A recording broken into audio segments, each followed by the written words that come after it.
설교가 우리 설교를 많이 들었잖아요. 설교를 많이 듣고 하는데 설교하는 사람들은 그것에 대해서 깊이 생각을 하지 않지만 그 설교를 들으면서 분류를 하게 됩니다. 어떤 사람이 글을 짓거나 시를 짓거나 할 때 내가 문학적으로 이러한 장르로 내가 시를 짓겠다 또는 이런 내가 소설을 짓겠다라고 생각은 안 하고 그냥 시를 짓지만 나중에 그 분석가들은 그것을 가지고 뭐 미스테리 소설이라는 둥 뭐 아니면은 뭐 자연 친화적인 시라는 둥 이렇게 분석을 하게 되죠. 그렇게 분석을 하는 것처럼 설교도 여러 가지 설교가 있습니다. 그것을 설교를 할 때 기능적으로 분류를 하면은 강해 설교가 있고 간증 설교가 있고 주제 설교가 있고 본문 설교가 있고 인물 설교가 있고 이렇게 나뉘어집니다. 강해 설교라고 하는 것은 어떤 성경에 대해서 계속적으로 이어지면서 그 설교에 대해서 해석하고 풀이하고 그 다음 날에는 또 그 다음 장으로 넘어가고 그 다음으로 넘어가고 이렇게 계속 그 내용에 대해서 설교하는 것이고, 본문 설교라고 하는 것은 어떠한 그 본문 하나만을 가지고, 그러니까 본문 설교가 계속 이어진다면 그것이 강해 설교가 되어지겠죠. 그런 식으로 설교를 하게 되고, 또 뭐 인물 설교라고 하는 것은 오늘은 베드로에 대해서, 그 다음 날은 요한에 대해서, 그 다음은 뭐 바울에 대해서 이렇게 사람 인물을 대상으로 해서 설교하는 것이 있고, 또 이제 주제 설교라는 것이 있습니다. 주제 설교라는 것은 이미 제목과 그 내용을 정해놓고 거기에 맞는 내용들을 성경에서 가미해가지고 하는데, 가장 문제가 될 수 있는 설교가 어떤 설교냐면은 주제 설교입니다. 주제 설교가 잘못 나가면 어떻게 되느냐면은 편중된 설교가 되어버려요. 그래서 성경 전체에 있는 것을 읽지 못하고 어떤 제목을 정하고 그 주제를 정하면서 성경에 있는 부분적으로 거기에다 갖다 붙이게 되는 거예요. 붙이게 되면 그것이 하나님의 뜻하고 관계없이 자기 뜻이 되어버리는 거예요. 물론 하나님의 뜻대로 될 수도 있지만 때로는 거기에 갖다 붙인 그 말씀이 전혀 그 말씀에 적용되는 말씀이 아닌데도 거기에 붙여버리는 거예요. 예를 들어서 네 시작은 미약하였으나 네 끝은 창대하리라, 이 말은 굉장히 안 좋은 말이거든요. 안 좋은 말인데 표면적으로는 좋은 말이죠. 표면적으로는 네 시작은 미약하였지만 네 끝은 창대하리라, 그 부분만 보면 굉장히 좋은 말이다 이거죠. 그 부분만 떼가지고 붙인다 이거죠. 그리고 효과론적으로 설교를 분류하면은 이제 의무를 강조하는 설교가 있습니다. 이렇게 해야 됩니다, 이렇게 하셔야 됩니다, 이렇게 하면 안 됩니다, 이렇게 해야 됩니다 하고 의무감과 책임감을 막 불어넣는 그런 설교를 들으면 뭔가 조금 부담도 되어지면서 아 그래도 또 내가 이렇게 해야 되는구나 하는 책임감도 되어지는 그런 설교가 있고, 또 은혜를 나누는 설교, 이 굉장히 듣기 좋은 설교죠. 감동도 되고 은혜도 되고, 들으면 그냥 하나님께서 나에게 이렇게 고마운 그 일을 많이 하셨구나, 너무나 감사하구나 하고 들으면 되고, 또 이제 어떤 설교는 교리적인 설교가 있습니다. 교리적인 설교, 뭐 예를 들어서 인간이란 무엇인가 이렇게 시작해가지고 막 태초에 인간이 이렇게 만들어서 저렇게 되고 쭉 하는 거 듣다 보면 이게 좋은데, 교리적인 설교를 들어야 되는데 잘못하다 보면 너무 깊이 들어가요 이게.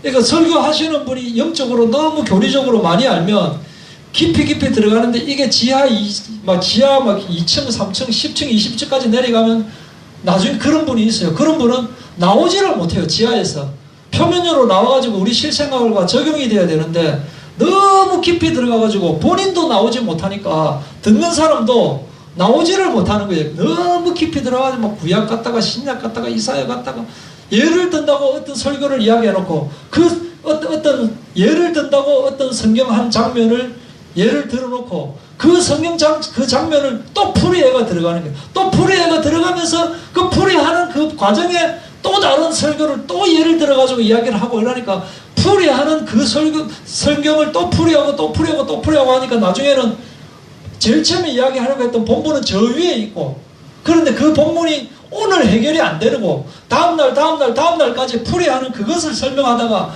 나중에 와가지고 이제 또 본문으로 올라가고 이러면 듣는 사람은 이게 지금 어디 하고 있는지 뭐 하고 있는지 막 이렇게 뭐 어려워지는 그런 게 있고, 제일 좋은 거는, 듣기에 좋은 거는 뭐냐? 쉬운 설교. 그냥 듣기 좋은 설교. 오늘 그냥 와서 그냥 마음 편하게 그냥 이래 누이 좋고 매부 좋고 듣고 나서 그냥 그냥 설교 편하다. 뭐 그런 설교가 이제 좋은데, 정말로 이제 좋은 설교는 어떻게 해야 되느냐면, 교리적인 것도 있으면서 은혜를 나누면서 의무도 나누면서 그러면서 쉽고, 그렇게 하면 참 좋겠죠, 그죠? 네, 그렇게 하는 것이 좋은데, 또 아까 조금 말씀드렸다시피 방법론적인 부분에 있어가지고 그날 한 가지 내용으로 그 다음 주에는 또 다른 거 하고 그 다음 주는 다른 거 하고 그런 설교가 있는 반면, 또 어떤 설교는 연결이 되어져, 연결이. 그래서 오늘 하루만 들으면 잘 몰라요. 아니면 오늘 하루만 들으면 부분밖에 몰라요. 근데 이것을 계속 연결해가지고 듣다가 보면, 이게 이 말이구나, 이렇게 이제 되어진다 이거죠. 그리고 또 이제 어떤 설교는 아주 짧은 거 있죠. 오늘 하루 설교를 하면서도 자르는 거예요, 잘라. 그래갖고 한 10분 동안은 요거 이야기하고, 또 그 다음 10분부터는 또 다른 이야기를 하게 되고, 그러면 듣기에는 굉장히 좋아요. 짧으니까 그냥 그거 하나 듣고 넘어가면 그만인 거예요. 이제 그렇게 되는데, 그래서 우리가 믿음이 확대되고 믿음이 커지는 것은 어떤 경우에 믿음이 커지느냐 하면은, 학생들 보면 대부분 수련회에 갔다가 내가 진짜 예수를 믿게 되었다라고 하는 말을 많이 합니다. 그 왜 그러냐면은, 밖에도 못 나가도록 아들 잡아놓고 오전에도 하고 또 새벽에도 하고 오전에도 하고 오후에도 하고 저녁에도 하고 밤에 또 하고 그 다음날 또 새벽에 하고 아침에 하고 점심에 하고 저녁에 하고 하니까 쭉 연결석을 다 들어버리니까 이제 전체적으로 돌아가는 바퀴를 아니까, 정말 나는 죄인이구나, 정말 예수님밖에 없구나 하는 것이 되어진다 이거죠. 그래서 옛날에는 부흥회 많이 했죠. 부흥회 하면은 이제 새벽 부흥회 하고 저녁 부흥회 하고 걔네들 한 3일 정도 쭉쭉쭉 연결해서 듣다가 보면 이게 이제 하나의 그 전체적인 그 통이 돼가지고 딱 와닿는 그런 게 되는 건데, 오늘 제가 말씀드리려고 하는 설교의 종류는 뭐냐? 사람들이 판단할 때, 듣는 사람들이 설교를 판단을 할 때, 저 사람은 설교를 잘한다, 저 사람은 설교를 못한다 라고 판단을 하게 됩니다. 본의 아니게. 설교를 그렇게 판단을 해야 되냐라고 하지만, 저 사람은 갈 때마다 도대체 무슨 소리 하는지를 모르겠다 하면 그 설교 들을 수가 있습니까? 못 듣는다고요. 근데 저 사람은 진짜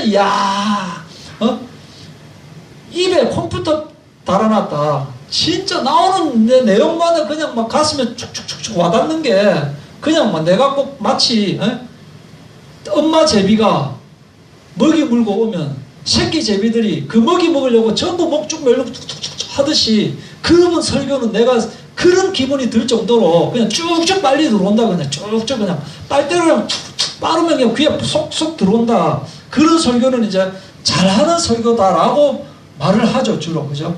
근데 잘하는 설교에 사람이 많이 모일까요? 못하는 설교에 사람들이 많이 모일까요? 당연히 잘하는 설교에 사람이 많이 모이죠. 어느 지역에 이사 갔다가 이제 내가 어느 교회에 다니게 될 것인가 하면 이 교회도 한번 가보고 또 저 교회도 한번 가보고 하잖아요. 누가 소개시켜주고 거기 가보고 하는데, 그 교회는 진짜 내하고 안 맞더라. 이 교회 가니까 너무 내한테 맞는 거야. 그 다음에 가도 너무 내한테 맞는 거야. 이분 진짜 설교 잘한다면 그 교회에 등록하게 되잖아요. 그런데 문제가 뭐냐? 사람들은 올바른 설교이면서 듣기 좋은 설교면은 참 좋은데, 듣기는 좋은데 올바르지 않은 설교를 하는데도 거기에 사람들이 가게 돼요. 정말 올바른 설교냐, 정말 성경적인 설교냐, 그 설교인지 분석을 자기 나름대로 똑똑하기 때문에 안다라고 하지만 그걸 분간을 잘 못해요. 그래서 설교를 잘하면 그분이 굉장히 은혜로운 분이고 영적인 분이다 생각하고 거기에 가게 된다니까. 그런데 그렇게 잘하는 설교인데 틀린 설교를 하면 어떻게 돼요? 그럼 망하는 거라니까요. 정말 이 교회 설교 잘한다, 저 목사님 설교 잘한다고 거기 갔는데 틀린 설교를 계속 들어버리면 망하는 거예요. 이게 열심히 그 교회에서 이제 봉사도 하고 뭐 다 하는데 나중에 보면 틀린 거 자기도 망하고 지 주변에 있는 사람도 망하는 거라니까요. 그럼 자, 그냥 두 개만 있다 칩시다. 설교는 잘 못하는데 올바른 설교하는 분이 있고, 물론 잘하고 올바르면 되는데 그게 아니고, 또 아니면 설교도 못하면서 못하는 설교하면 거기는 아예 제껴놓고, 설교는 진짜 잘하는데 틀린 설교하는 분하고, 설교는 못하는데 이분이 맞는 이야기만 한다, 성경적으로. 그 두 개밖에 없다. 그럼 어느 교회 가야 돼요? 좀 설교를 못하더라도 거기 가야 되는 거예요.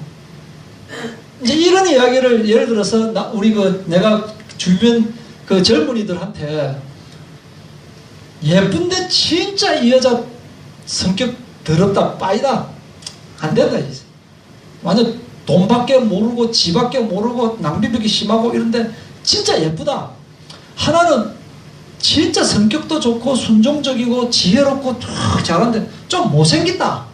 그럼 네 어느 여자 할래? 이러면 젊은 사람인데 그래도 예쁜 여자를 한다는 거예요. 아니잖아. 네 잘못하면 그 여자 만나고 네 망한다.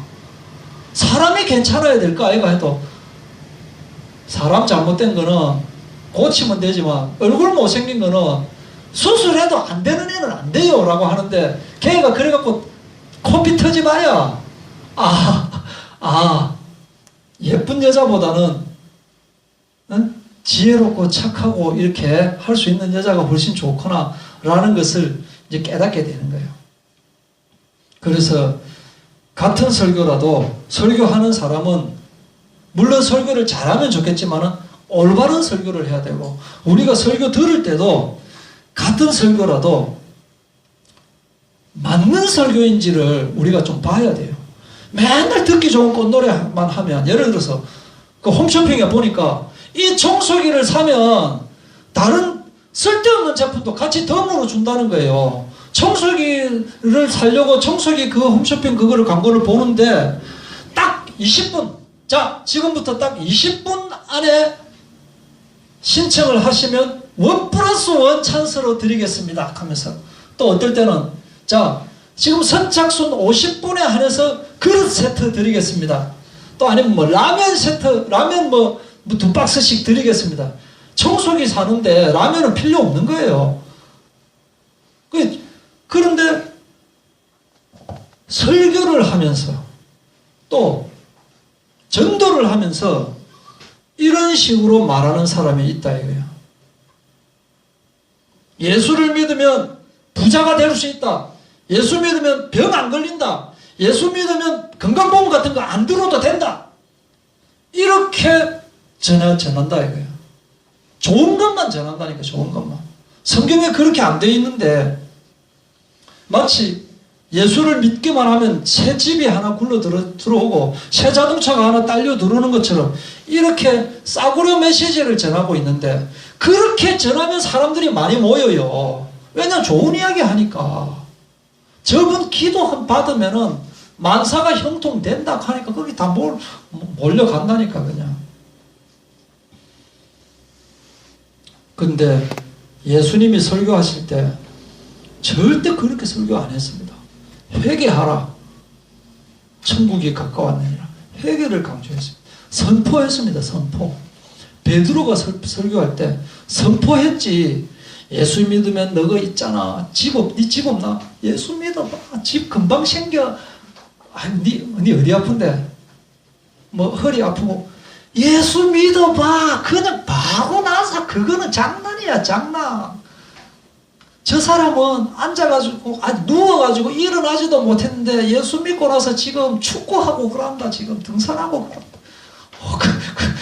그런 데가 다 있나? 그런 데 있으면 나도 가게. 이제 그렇게 되어버린다 이거죠. 그런데 우리는 하나님이 약속하지 않으신 것, 그런 것을 약속하는 전도를 하면 안 됩니다. 전도는 절대 부탁하는 거 아닙니다. 자꾸 전도를 부탁하고 또 교리 갖고 싸우고 그런데 성경에 그런 거 하나도 없습니다. 그냥 선포하고 마음 편하게 선포하십시오. 마음 편하게. 선포하면 됩니다. 이렇게 주님께서 약속하지 않은 것을 약속하고 그러는 종교 지도자는 정말 분별하고 경계해야 되는 거예요. 액면만 보지 말고. 그때 저 오셨던 두 분은 맨날 우리 이제 제가 이제 차로 모셔오고 그랬잖아요. 하시는 말씀이 교회가 다 좋은데 성도들이 너무 적어서 못 오겠다는 거예요. 근데 그 성도들이 많으면은 좋죠. 막 한 수천 명이 돼가지고 막 하면 막 좋죠. 근데 하나님은 성도 많은 교회 그거 강조한 적이 없습니다. 그 제가 이야기하잖아요. 가능하면 시골 교회처럼 편안하게 정말 진리의 말씀 나누면서 우리 있는 사람들끼리 서로 도와주고 같이 기도하고 하면 먼저 그의 나라와 그의 의를 구하면 그럼 오지 말아야 해도 올 사람은 와요. 아무리 그렇게 해도 갈 사람은 또 가요. 거기에 너무 부담감 갖거나 거기에 얽매이거나 그것 때문에 눈티 반통이 쌍코피 터지지 말라니까요. 지난주에 그 아빠 아버지라는 내용을 같이 나눴습니다. 아빠라고 하는 말을 제가 생각을 가만히 해봤습니다. 아빠. 이 세상에 아빠라는 말은 아버지라는 말은 조금 안 좋을 수가 있어요. 조금 권위적인 아버지, 나를 어렸을 때 맨날 구박했던 아버지, 뭐 그런 느낌이 들 수 있지만 아빠라고 하는 말은 부정적 의미가 하나도 없어. 정말 그냥 사무엘하 6장 16절에 보면은 다윗 성으로 이제 여호와의 궤가 들어오는 걸 보고 지금까지는 이제 사울의 왕국이었는데 이제 다윗의 왕국이 되면서 여호와의 궤가 다윗의 성으로 들어오는 걸 보고 다윗이 너무 좋아가지고 그냥 막 춤을 추는 거예요. 그냥 20절에 여기 보면은 그냥 덩실덩실 그냥 염치 없이 막 그냥 사람들이 보거나 말거나 막 추는 거예요. 이게 왜 그렇게 추느냐? 아빠 앞에서 내가 있는 그대로를 나타내고 그냥 다른 사람 생각 안 하고 하나님 앞에서 그냥 춤을 추는 거예요. 그런데 그 다윗이 부인이 여러 명이 있는데 그 중에 사울의 딸인 그 미갈이 쪽팔리게 아이고 왕이 돼가지고 염치 없게 그게 뭐냐고 이렇게 이제 생각을 하는 거예요. 그 나중에 이제 그 이야기를 하는 거예요. 아니 진짜 왕이 돼가지고 채통머리 없이 그렇게 할 수 있느냐? 라고 할 때 다윗이 이는 여호와 앞에서 한 것이니라.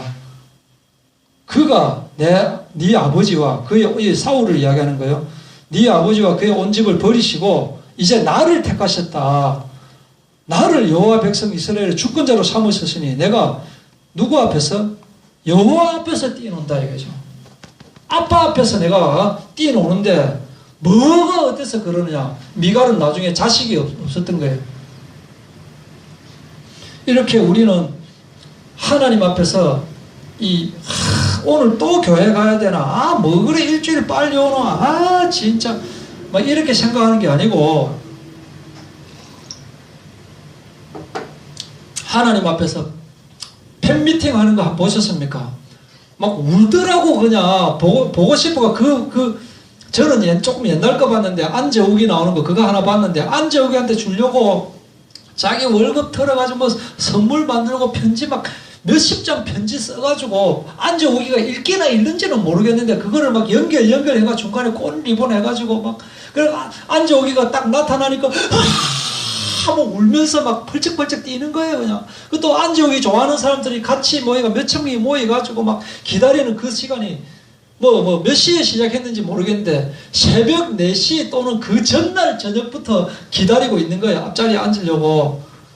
그런 마음으로 우리가 하나님을 만나야 된다 이거지. 하나님 만나는 거라.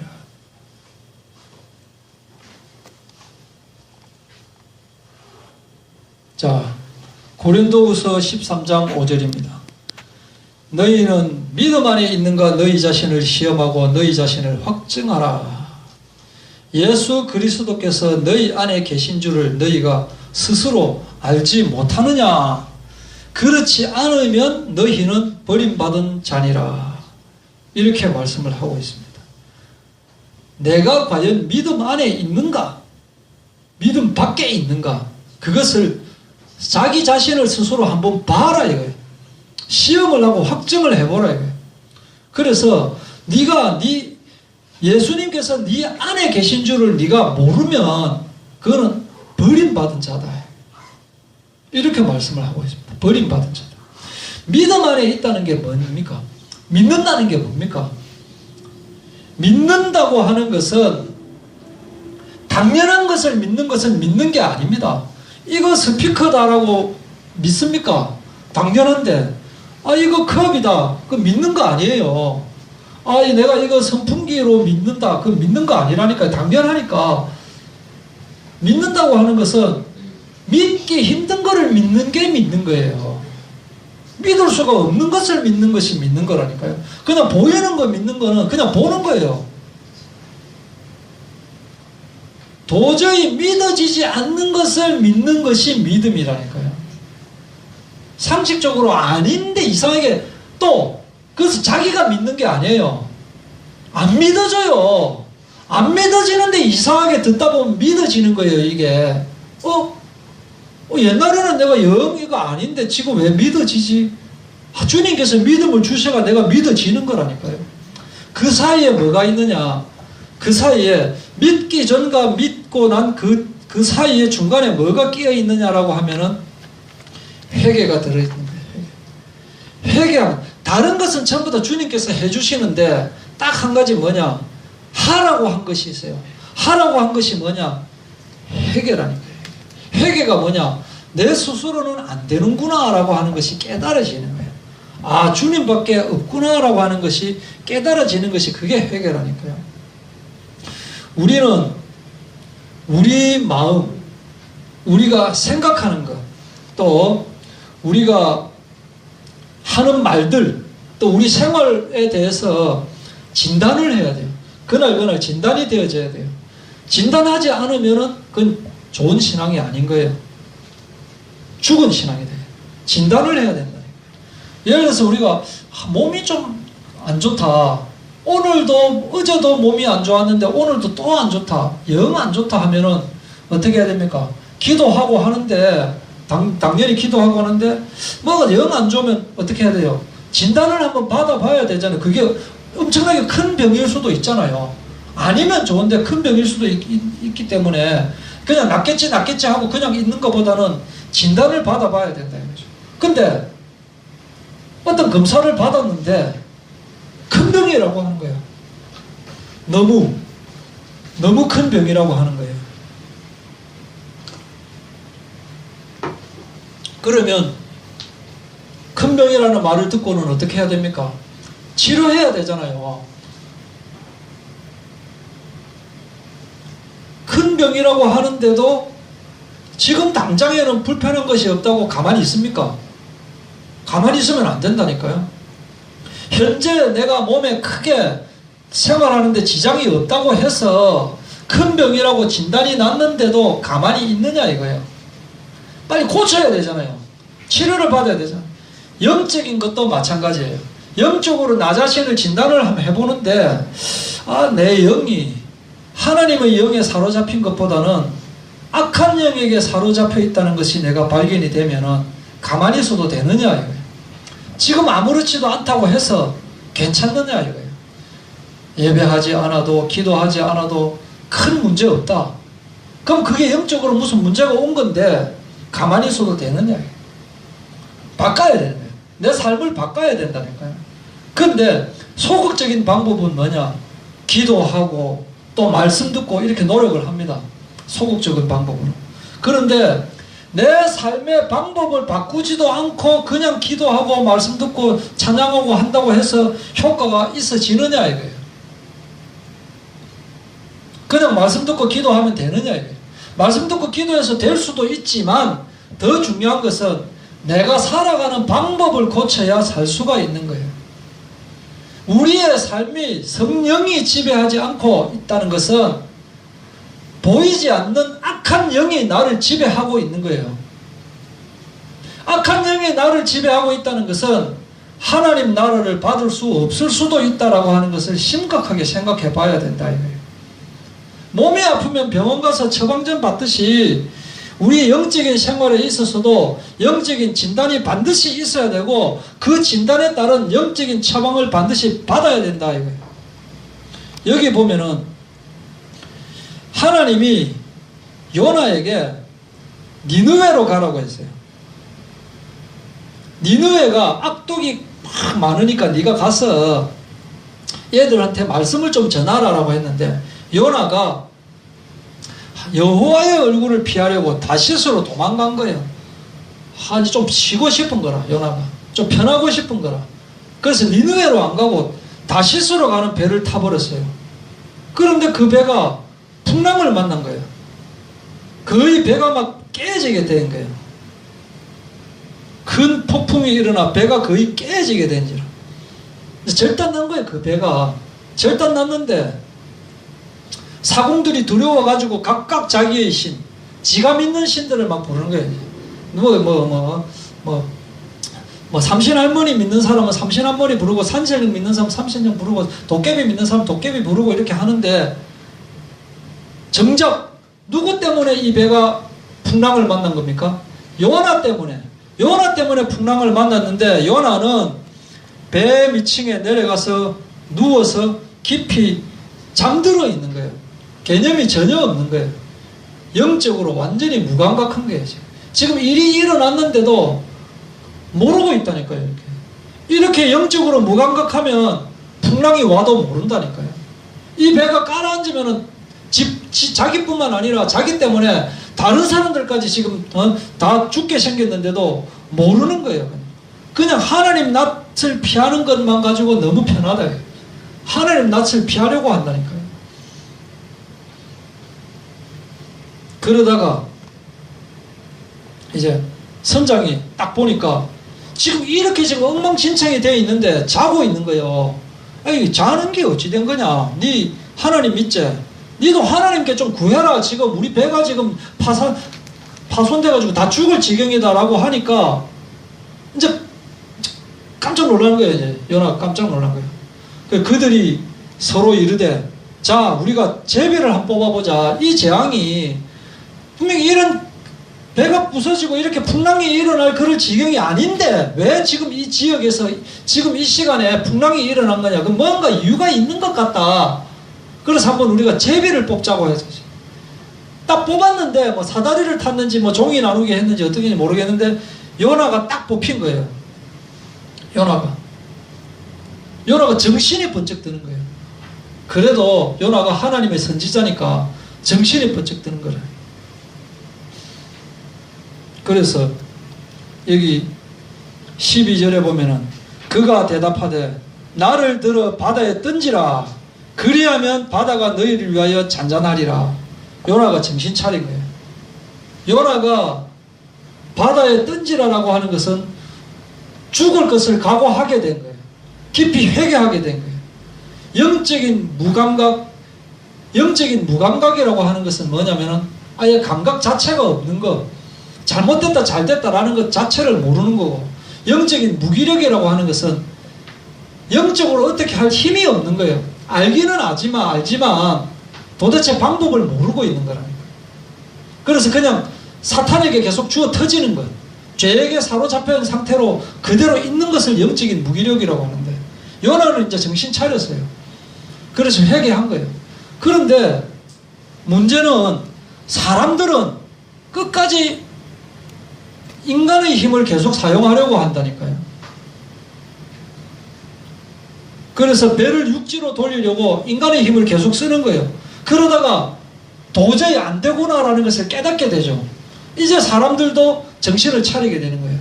그때서야 이제 무리가 여호와께 부르짖어 이르되 여호와여 구하고 구하오니 이 사람의 생명 때문에 우리마저 멸망시키지 마옵소서. 무죄한 피를 우리에게 돌리지 마옵소서. 주 여호와께서는 주의 뜻대로 행하시니이다 하고 사람들도 무릎 꿇는 거예요.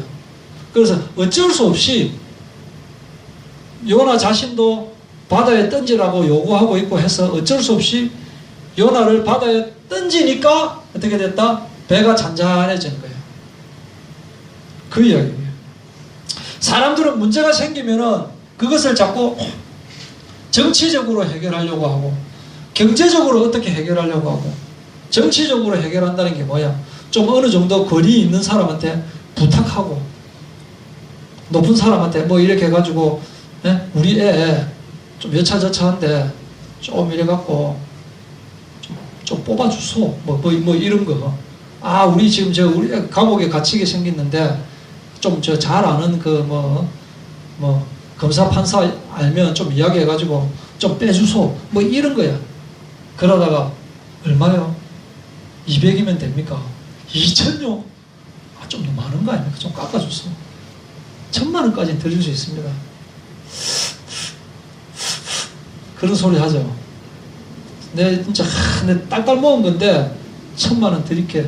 그래가지고 또 빼오고 뭐 이렇게 하는 거를 정치적으로 경제적으로 해결한다 이 말이에요. 그런데 요나는 자기 자신 때문이라는 것을 알게 된 거예요. 사실은 제비 뽑기 할 필요가 없다 이거예요. 알면서 말 안 하고 있다가 나중에 번뜩 회개하게 됐다 이거죠.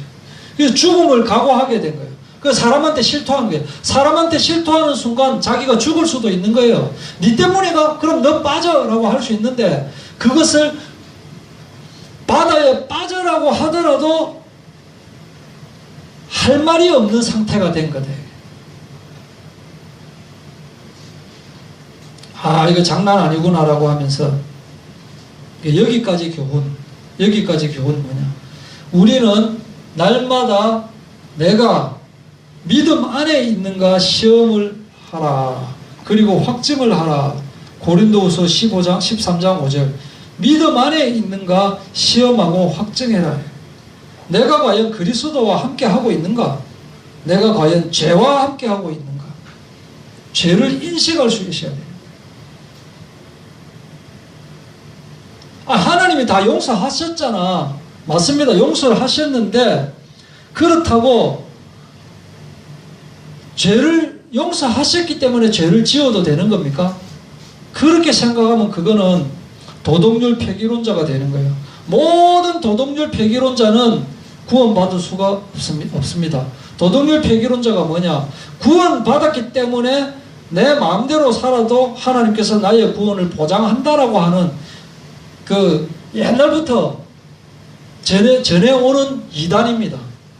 그 사상을 가지고 있는 사람은 하나님께서 용서하지 않는다. 어떤 사람하고 이야기를 하는데 인정을 해요.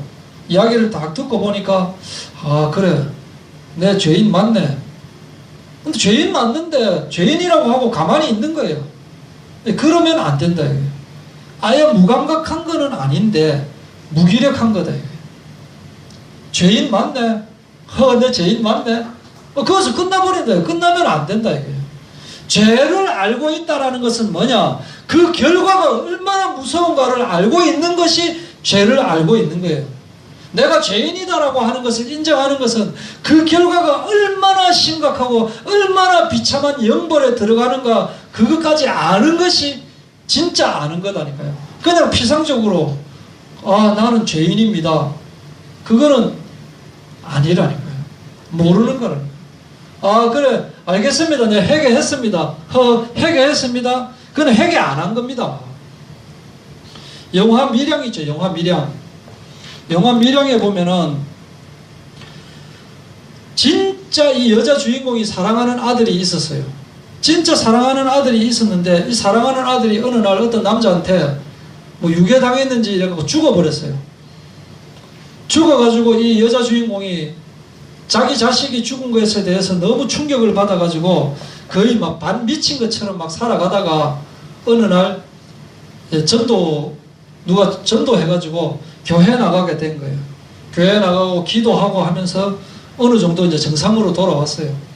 하나님 은혜로 정상으로 돌아왔는데 계속 이제 은혜를 받다 보니까 아, 내가 이제는 그 사람, 우리 아들을 죽인 그 사람이 지금 교도소에 이제 있는데 내가 가서 하나님의 사랑을 전하고 용서의 말을 한번 전하고 싶습니다. 그렇게 찾아갔어요. 그 사람한테 찾아가가지고 예수를 믿으십시오. 하나님을 믿으십시오. 그러면 하나님이 다 용서하십니다. 이러는데 그 사람이 뭐라고 하느냐? 예, 저는 용서받았습니다. 하나님이 저를 용서해 주시더군요. 이렇게 이야기하는 거예요. 그러니까 돌아와가지고 더 이제 돌아버리는 거예요. 아니, 하나님이 왜 내가 용서해야 되는데 왜 하나님이 먼저 용서하느냐? 도대체 이게 어찌 된 거냐? 지가 뭔데 지 마음대로 용서받느냐 이거야. 우리 아들을 죽여놓고 이게 뭐냐면은 그 사람은 저는 정말 죽어도 할 말이 없습니다. 저는 정말 죽어도 쌉니다. 진짜 내가 잘못했습니다. 정말 면목이 없습니다. 이런 회개가 있어야 되는데 이 회개가 없이 그냥 전해놓는 말을 듣고 하나님이 다 용서하셔서 진짜 좋네. 근데 예수 믿을게. 그렇게 믿어버린 거예요. 그러니까 죄를 아는 것이 아니고 죄를 모르고 죄를 인정하지 않은 상태에서 예수를 영접했다라고 하는 거예요. 과연 그러면 하나님이 용서하겠습니까? 하나님께서 이건 진짜 중요한 겁니다. 하나님께서 우리 죄를 용서하셨다. 하나님께서 우리 죄를 완전히 도말하셔서 죄 근거도 없다, 모른다. 동이 서에서 먼 것처럼 죄를 옮겨 놓으셨다. 하나님께서 죄를 인정하지도 못한다라고 하는 말은 내가 그 죄에 사무쳐가지고 정말 이 피땀 흘리는 것 같은 그 죄에 대한 회개가 있는 것을 말하는 거예요. 그러면 하나님께서 용서해 주시는 거예요. 기억도 안 하시는 거라니까요. 그런데 자기 지은 죄에 대해서 알지도 못하고 인정도 못하면서 내 회개했다. 내 예수 믿는다. 그럼 내 죄 다 용서받았겠네. 좋네. 내 예수 믿을게. 내 예수 영접할게. 그게 생명을 얻는 거냐 이거예요. 성경에는 그렇게 안 나와 있어요. 그래서 저는 이 성경 내용 잘 모릅니다. 어느 정도 알지만 성경 내용 완벽하게 모릅니다. 진짜입니다. 그리고 제가 단언컨대 이 세상에 그 누구도 성경 내용을 완벽하게 잘 알고 하나님 뜻을 완벽하게 잘 알고 해석할 수 있는 사람은 단 한 명도 없다고 저는 생각합니다. 그래서 저는 설교도 많이 듣고 성경도 많이 듣고 합니다. 그런데 어떤 분은 저는 다른 사람 설교 절대 안 듣습니다라고 하는 분이 있더라고요. 그게 진짜냐 이거예요. 정말 하나님 뜻을 완벽하게 알면 하나님 뜻을 전해야죠. 무슨 말인지 이해하시면 좋겠습니다. 정말 죄에 대해서, 자기 죄에 대해서 심각하게 영적인 고민이 되어져야 돼요. 은혜라고 하는 것은 은혜 받을 자격이 없는 자에게 주어지는 것이 은혜입니다. 자기가 어떻게 해가지고 은혜를 받는 것은 은혜가 아닙니다. 또 믿음이라고 하는 것은 도무지 믿기 어려운, 믿기 힘든 것을 믿는 것이 믿음입니다. 죄 용서라는 것이 뭔 줄 압니까? 죄 용서라는 것은 진짜 용서받을 수 없는 존재인데 용서받는 것, 그것이 용서인 거예요. 죄를 인식한다는 것이 뭔 줄 압니까? 하나님이 나를 죽이시든 살리시든 나는 할 말이 없는 상태가 되어지는 것, 그것이 죄를 인식하는 거예요. 이 죄를 인식하는 단계를 지나야 되는 거예요. 그거 다 빼버리고 차 떼고 포 떼고 다 빼버리고 그냥 이야기하는 것은 싸구려 메시지라니까요. 그것을 영적으로 진단해서 진짜로 하나님이 원하시는 믿음을 소유하시기 바랍니다.